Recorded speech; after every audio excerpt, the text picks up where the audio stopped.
Assalamualaikum warahmatullahi wabarakatuh. Selamat pagi semuanya.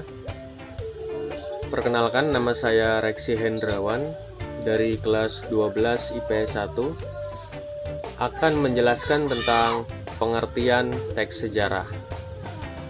Pengertian teks sejarah adalah teks yang menjelaskan dan menceritakan tentang fakta atau kejadian di masa lalu yang menjadi latar belakang terjadinya sesuatu yang mempunyai nilai sejarah. Kejadian-kejadian diceritakan dalam urutan kronologis dari awal sampai akhir. Beberapa peristiwa juga perlu diatur menurut urutan kronologisnya. Sekarang kita akan masuk ke dalam ciri-ciri teks sejarah.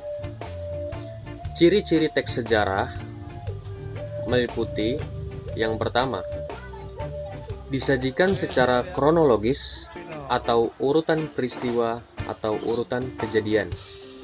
Yang kedua, bentuk teks cerita ulang atau recount. Yang ketiga, struktur teksnya terdiri dari orientasi, urutan, peristiwa, dan reorientasi. Yang keempat, sering menggunakan konjungsi temporal. Dan yang kelima, isi berupa fakta. Lalu kita masuk ke dalam struktur teks cerita sejarah. Dalam teks cerita sejarah harus terdapat 3 struktur, yaitu yang pertama, orientasi, yang kedua, insiden atau urutan kejadian, dan yang ketiga adalah reorientasi. Maksud saya reorientasi. Setelah itu kita akan membahas tentang orientasi. Pada bagian ini berisi tentang pengenalan atau pembukaan dari teks cerita sejarah. Biasanya berisi mengenai penjelasan singkat dari suatu peristiwa yang diceritakan. Lalu yang kedua ada insiden atau urutan kejadian. Bagian ini berisikan rekaman peristiwa sejarah yang terjadi serta disampaikan menurut urutan kejadian atau waktu awal kejadian hingga sampai akhir kejadian tersebut.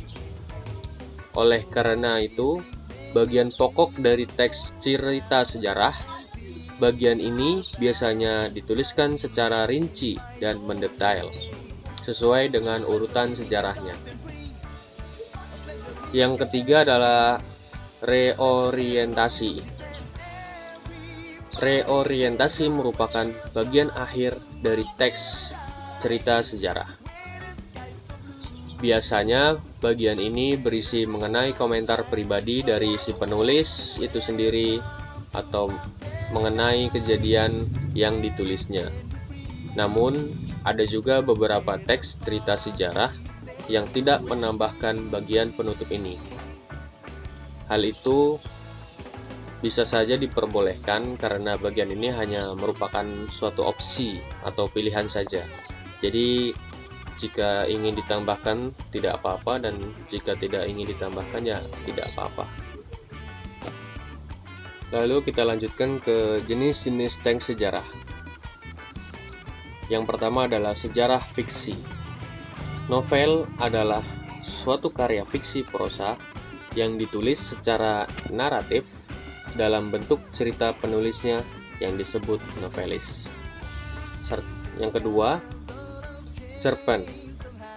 Cerpen adalah cerita pendek berbentuk prosa naratif fiktif, cenderung padat dan langsung pada tujuannya dibandingkan dengan karya fiksi lainnya dan yang umumnya lumayan panjang.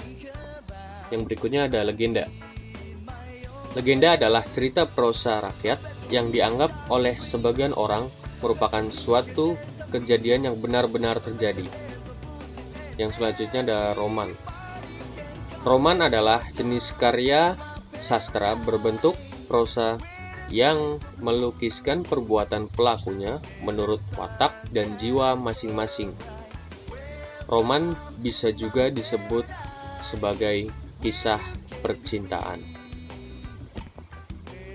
Yang berikutnya adalah sejarah non-fiksi.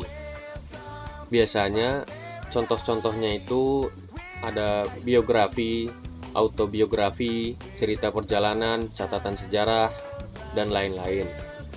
Biografi adalah keterangan kehidupan seseorang yang ditulis oleh orang lain. Berikutnya ada autobiografi. Autobiografi adalah kisah atau keterangan hidup yang ditulis oleh orang itu sendiri. Lalu ada cerita perjalanan.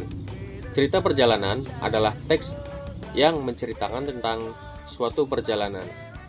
Catatan sejarah adalah teks yang menceritakan fakta atau kejadian masa lalu yang menjadi latar belakang suatu mempunyai nilai sejarah itu sendiri.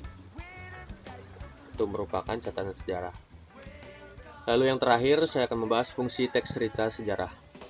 Yang pertama, fungsinya itu adalah rekreatif, memberikan rasa gembira dan senang kepada pembaca. Yang kedua, fungsi inspiratif, yaitu memberikan inspirasi, imajinasi, dan kreativitas untuk keberlangsungan hidup berbangsa dan bernegara untuk lebih baik lagi. Yang ketiga ada fungsi instruktif. Fungsi instruktif adalah sebagai alat bantu dalam pembelajaran. Dan yang terakhir ada fungsi edukatif, yaitu dapat dijadikan petunjuk dan pembelajaran kehidupan bagi manusia dalam berperilaku. Sekian itu saja yang dapat saya jelaskan, kurang lebihnya mohon maaf. Wassalamualaikum warahmatullahi wabarakatuh.